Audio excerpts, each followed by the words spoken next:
राम राम साथियों, हमारे स्क्रीन पर एक फ़ोटो देख रहे हैं जिस लड़की का नाम बताया जा रहा है निमिषा, जो कि इस समय सोशल मीडिया में इनकी बातें हो रही है, इनकी चर्चा हो रही है। चर्चा क्यों हो रही है?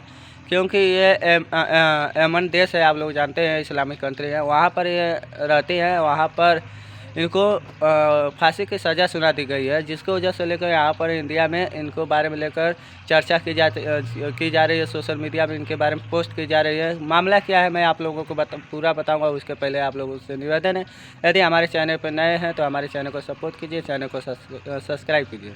आप लोगों को बता दें, निमिषा जो है ये बताया जा रहा है केरल स्टेट की रहने वाली है, और ये एक जो कि एक नर्स है, जो कि यमन में जाकर ये काम करती थी।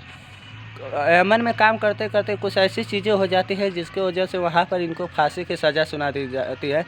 मैं आप लोगों को विस्तार से बता रहा हूँ, तब आप लोग समझ सकते हैं। पूरा वीडियो देखेंगे तब समझ में आएगा इनको फांसी की सज़ा क्यों सुनाई जाती है। आप लोगों को बता दें, जो निमिषा है ये केरल की साइड में, आप लोग जानते हैं कि साउथ के लोग ज़्यादातर जो लड़कियाँ रहती हैं वो नर्स की काम करती हैं, और इस बाहर विदेशों में थोड़े से पैसे ज़्यादा कमाने के चक्कर में ये लोग बाहर जाते हैं। तो ऐसी चीज़ें निमिषा के साथ भी होती है। बताया जाता है निमिषा की शादी होती है एक जो कि पढ़ा लिखा नहीं रहता है, और वो निमिषा जब अपने घर जाती है तो उनको वहाँ पर कुछ पैसे की आर्थिक तंगी आ जाती है, और निमिषा भी नर्स रहती है, जिसकी वजह से वो अपने पति से बताती है कि हम लोग विदेश चलते हैं, वहाँ पर काम करेंगे तो कुछ पैसे ज़्यादा होगा।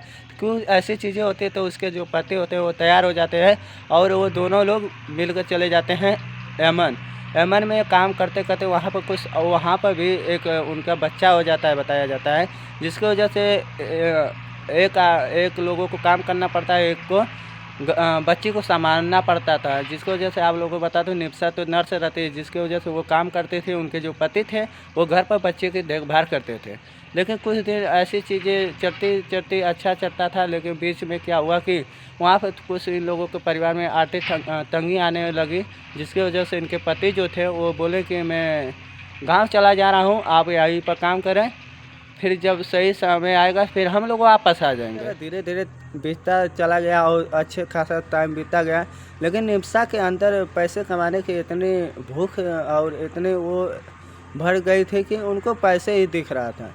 वहाँ पर वो तो नर्स की काम करते थे, लेकिन उनको एक सुझाव आया कि हम लोग अपना खुद का एक यहाँ पर क्लिनिक खोल लेंगे या दुकान जो हॉस्पिटल खोल लेंगे, जिससे हम लोगों को ज़्यादा कमाई होगी।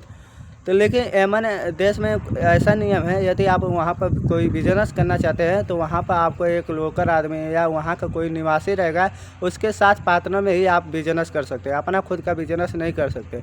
तो वो जिस हॉस्पिटल में काम करते थे वहीं पर एक लड़का रहता वहाँ का, जिससे इसका संपर्क अच्छा रहता है, तो वो उससे साझा करते हैं और ये दोनों मिलकर क्या करते हैं, वहाँ पर ये काम चालू कर देते हैं और अपना खुद का क्लिनिक चालू कर देते हैं, जो अच्छा खासा चलने लगता है। बाद में पता चलता है, आप लोगों को बता दूं कि जो उसके पार्टनर रहते हैं वो उस पैसे में धोखाधड़ी करने लगता है। जो पैसा की कमाई होती थी, जो पैसे की वो क्लिनिक से पैसा मिलता था, उसमें वो ज़्यादा धोखाधड़ी करने लगता है, और निमिषा के साथ वो ज़्यादा उसके ऊपर अत्याचार भी करने लगता है। क्योंकि आप लोग जानते हैं कि जो वहाँ के पार्टनर में रहते हैं, वहाँ के आपका अपना खुद का बिजनेस तो कर नहीं सकते, जिसके मजबूरी में ये निमिषा बहुत ही परेशान हो जाती है कि मैं भी इसमें काम करती हूँ, मेरा भी पैसा लगता है और मेरा प्रॉफिट नहीं मिलता है।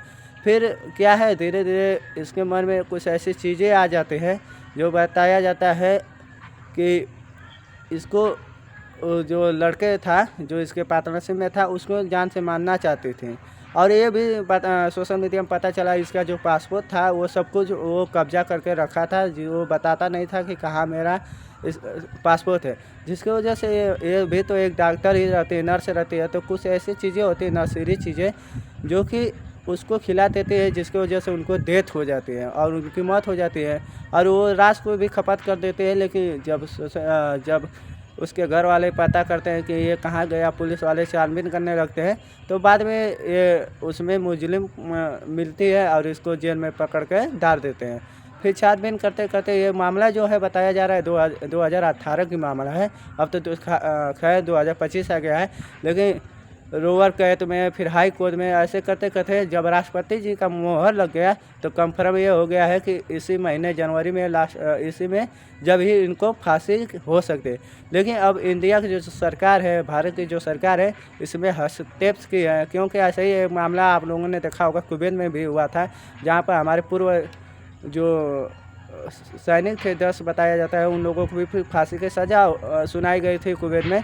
लेकिन भारत की जो सरकार है उसमें हस्तक्षेप करता है तो उनको रिहाई दे दी जाती है। वैसे ही इस मामले में भी बोला जाता है कि भारत सरकार को इसमें हस्तक्षेप करना चाहिए, क्योंकि लड़की का कोई गलती नहीं, उसको अपनी मजबूरी में ये सब कदम उठाना पड़ा था, अपने सेफ्टी के लिए कदम उठाना पड़ा था। कुछ ऐसी चीज़ें हैं तो जिसकी वजह से अब सरकार भी उस लड़की के तो साथ में है। देखो आने वाले समय में क्या होता है। क्या आप लोगों को लगता है कि लड़की सही सलामत इंडिया वापस आ सकती है? तो आप लोग अपनी कमेंट राय अपनी ज़रूर दीजिएगा। और ऐसे ही वायरल न्यूज़ के बारे में खबर देखना चाहते हैं तो हमारे चैनल को सपोर्ट कीजिए, चैनल को सब्सक्राइब कीजिए। धन्यवाद। राम राम साथियों।